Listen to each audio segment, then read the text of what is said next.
সবাইকে স্বাগত আমার চ্যানেলে। আজকে যে ছবিটা নিয়ে কথা বলবো সেটা হচ্ছে দ্য লাঞ্চ বক্স। এটা রিতেশ বাত্রার একটা ছবি, 2013 সালে মুক্তি পেয়েছিল। বিশ্ব সিনেমার একটা গুরুত্বপূর্ণ ছবি এবং আমার অনেক পছন্দের একটা ছবি।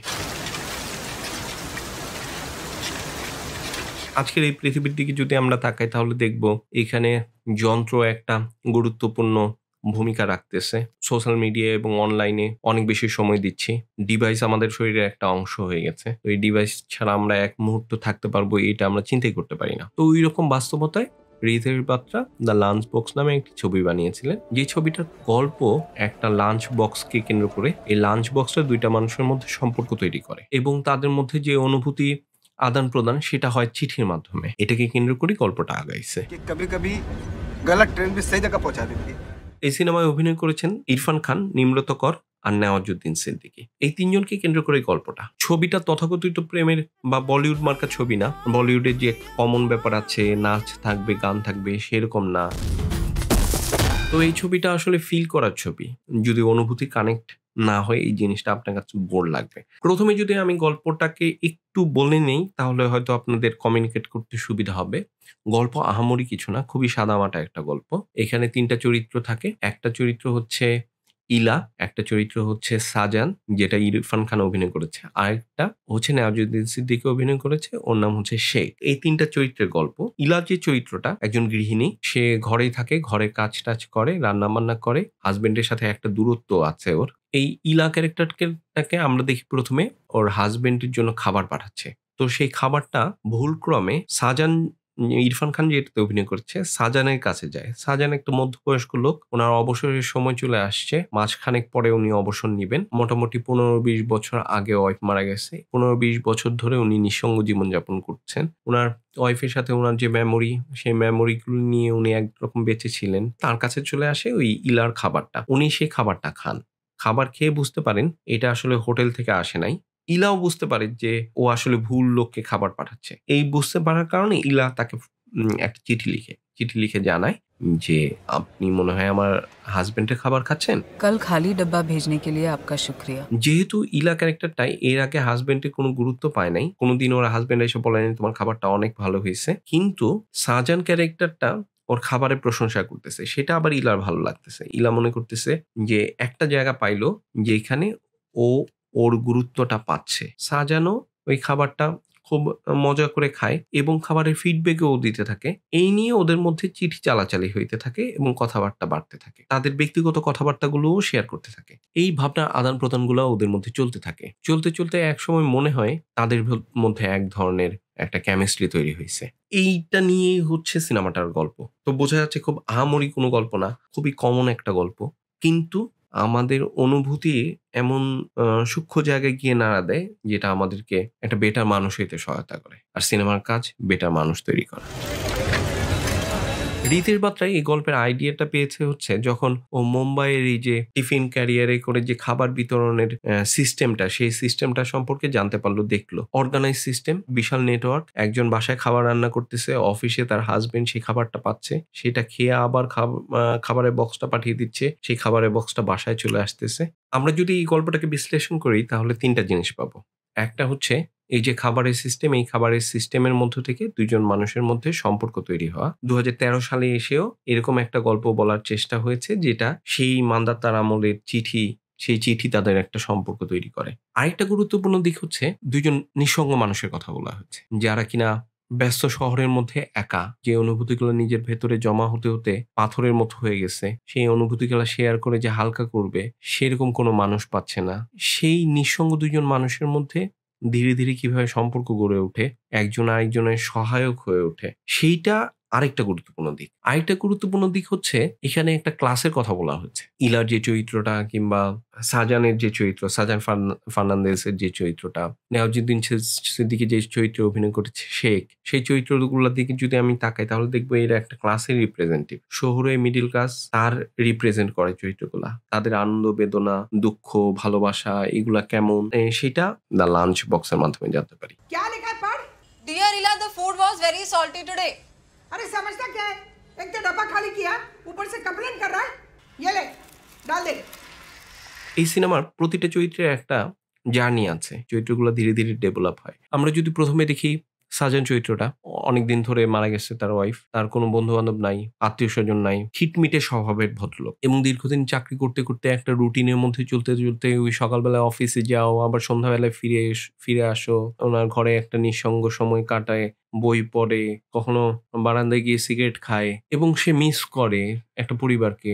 এই নিঃসঙ্গতা তার মধ্যে একটা স্থায়ী দুঃখ নিয়ে আসছে। তো এরকম একটা চরিত্র, সেটা আবার ডেভেলপ হইতে থাকে যখন ইলার সাথে ওর কথাবার্তা হইতে থাকে, ইলার কাছে অনেক কিছু শেয়ার করে, ইলার অনেক কিছু জানতে পারে, ইলার আবেগ অনুভূতি ওর মধ্যে এক ধরনের ক্রিয়া করে, এর কারণে ও পরিবর্তন হইতে থাকে। পরবর্তী সময়ে দেখা যায় এই চরিত্রটা অনেক বেশি হাসি খুশি এবং অনেক বেশি সহজ স্বাভাবিক হচ্ছে। আবার যদি আমি ইলা চরিত্রটা দেখি, ইলা চরিত্রটাও সাজেন চরিত্রটার মতোই, ইলার মধ্যেও একটা স্যাডনেস আছে। ওর প্রথমে চেষ্টাটাই থাকে ও রান্না বান্না দিয়ে আসলে ওর হাজবেন্ডের মন জয় করা, ওর হাজবেন্ডকে ওর প্রতি আকর্ষিত করার জন্য সব ধরনের চেষ্টাও করে। কিন্তু উনি যেহেতু আমাদের এই সমাজ বাস্তবতায় একজন নারী হিসাবে বেড়ে উঠছে, নারীর যে চার দেয়ালের মধ্যে জীবনযাপন, ঘরের কাজবাজ করেই যে ওর সময়গুলা কাটতেছে, সেইটা খুবই ভালো মতো দেখানো হয়েছে।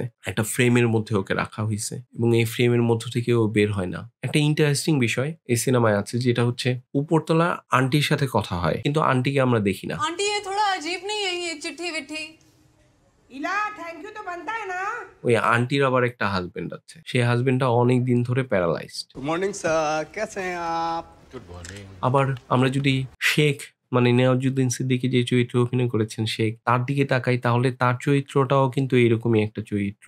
गुड आफ्टरनून सर, कैसे हैं आप? বাবা মারা গেছে অনেক ছোটবেলায়, তারও আত্মীয় স্বজন কেউ নাই, সেও একেবারে নিঃসঙ্গ, সে খুবই সংগ্রাম করে জীবনে একটা জায়গায় এসছে। শেখ চরিত্রটা আবার ওই দুইটা চরিত্রের মতো এত স্যাড না, খুবই সহজ সরল একটা চরিত্র, হাসি খুশি একটা চরিত্র, কিন্তু ওরও ভেতরে এমন কিছু বাস্তবতা আছে যেটা দুঃখের, একাকিত্বের। তো এইরকমই ৩-৪টা চরিত্র যাদের দেখা আমরা পাই গল্পের মধ্যে, তারাই আসলে মিডল ক্লাসের প্রতিনিধিত্ব করে এবং তাদের মধ্যে একটা একাকিত্ব আছে, লোনলিনেস আছে। এই শহরের ব্যস্ততার মধ্যে কিছু নিঃসঙ্গ মানুষের গল্প বলা হয়েছে এখানে। এই দুঃখী মানুষগুলো একটু সুখ চায়, একটু কিছু নিয়ে কিছু আঁকড়ে বেঁচে থাকতে চায় এই শহরের মধ্যে, নিঃসঙ্গ নিষ্ঠুর শহরে।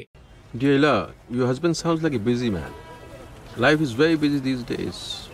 There are too many people and everyone wants what the other has. আমরা যদি এই চরিত্রগুলোর অভিনয়ের দিকে তাকাই, মানে এই চরিত্রগুলোকে যেই অভিনেতারা পোর্ট্রে করছে পর্দায়, তাদের কাজে যদি একটু বিশ্লেষণ করি তাহলে দেখবো যে এইখানে যারা অভিনয় করেছে তারা সবাই দুর্দান্ত অভিনয় করেছে। অভিনয় জিনিসটা যে আসলে অনুভূতির বিষয়, ফিল করতে হয়, মেলোড্রামাটিক না। আমি যাত্রাপালার মতো ডায়লগ দিলাম আর খুব হাততালি পাইলাম, এইটা আসলে অভিনয় না, সেইটা এই সিনেমাটা দেখলে বোঝা যায়। যেখানে যতটুকু দরকার তার বাইরে একটুও না, চরিত্র অনুযায়ী অভিনয়ের মাধ্যমে ফুটায় তোলা গল্পটাকে। যদি আমি একজন করে আসি, ধরেন ইরফান খানের অভিনয়ের কথা যদি বলি, ইরফান খানের one of the best performance হচ্ছে লাঞ্চ বক্সে। সাজানের চরিত্রটা যেহেতু একটা বয়স্ক চরিত্র, তো এই বয়স্ক চরিত্র ফুটায় তোলার জন্য যে শারীরিক দক্ষতা, ক্ষমতা, শরীরকে যেভাবে ব্যবহার করা, সেইটা তো আছে ইরফান খানের মধ্যে। তারপর ধরেন যে ইলা চরিত্রে নিমরত কর, যেখানে সারাদিন ঘরে থাকতেছে, যার কিনা পুরো একটা সংসার চালাতে হচ্ছে, খাবার বানাতে হচ্ছে হাজবেন্ডের জন্য, এবং যে নিঃসঙ্গ, যে একটু সঙ্গী চায়, মনের কথাগুলা কারোর সাথে বলতে চায়, এমন একটা চরিত্রে নিমরত কর অদ্ভুত ভালো অভিনয় করেছে। শেখ চরিত্র নেওয়াজুদ্দিন সিদ্দিকী খুবই ভালো করেছে। শেখ চরিত্রটা এমন একটা চরিত্র যে কিনা সহজ সরল, সহজে মানুষের সাথে মিশে যেতে পারে। মানে বড় হইতে হইতে তাকে ফাইট করা শিখতে হয়েছে। সে নিজে একা একা লেখাপড়া শিখে, বাইরে বিভিন্ন জায়গায় চাকরি করে, কাজ করে নিজে চলা, এবং ও স্বপ্নও দেখে। কিছু কিছু মোমেন্ট আছে যেখানে ওর চরিত্রটা এক ধরনের হিউমার তৈরি করে, কমিক রিলিফ দেয়। कैसे हैं सर? स्टेशन जाते हैं? শুধুমাত্র নেওয়াজুদ্দিন সিদ্দিকীর যে চরিত্রটা সেটা ছাড়া বাকি যে চরিত্রগুলা, সেগুলা কিন্তু খুবই কম কথা বলে। খুবই কম কথা বলা, তাকানো, সময় নেয়া, চিন্তা করা, এইগুলো দিয়েই চরিত্রটাকে এক ধরনের ফুটায় তুলতে হয়েছে। ফলে এই কাজটা খুব ভালো মতো করছে। एक सिगरेट दे, सिगरेट बाद में ले लेना पैसे। हाँ, मजाक कर रहे हैं सर। আমরা যদি এই সিনেমাটার ভিজুয়ালের দিকে তাকাই তাহলে দেখবো ভিজুয়ালে আহামরি কিছু নাই।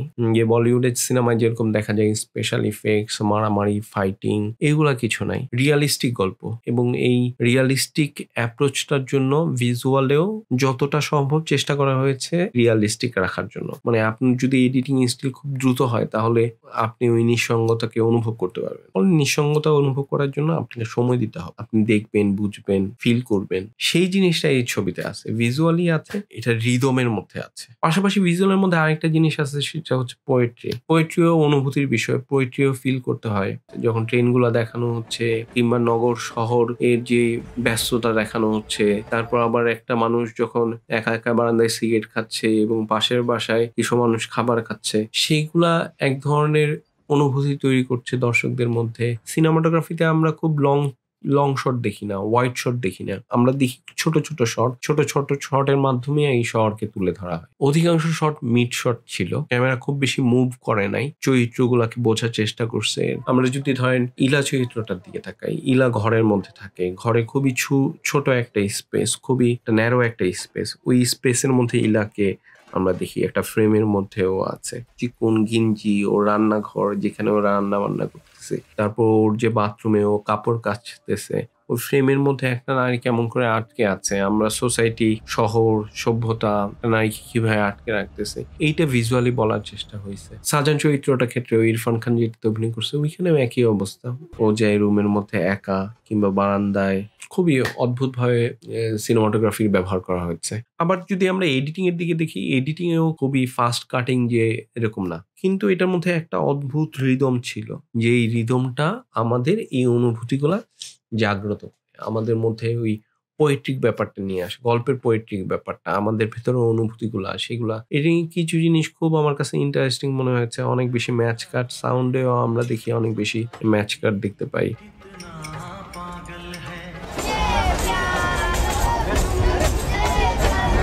ফ্যানের ব্যাপারটা, যখন ফ্যানের কথা বলে আমরা উপরে দেখি और पंखा रुकते रुकते अंकल की आंखें पलट गई।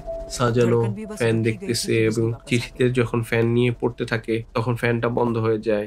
আরো কিছু কিছু জায়গায় সুন্দরভাবে ম্যাচ কাটটা করা হয়েছে। যদি এখন লাঞ্চ বক্সের শক্তির জায়গাগুলোর কথা চিন্তা করি, তাহলে আমরা দেখব যে লাঞ্চ বক্সে গল্প এবং গল্পের ইমোশন, এগুলো একটা শক্তির জায়গা ছিল।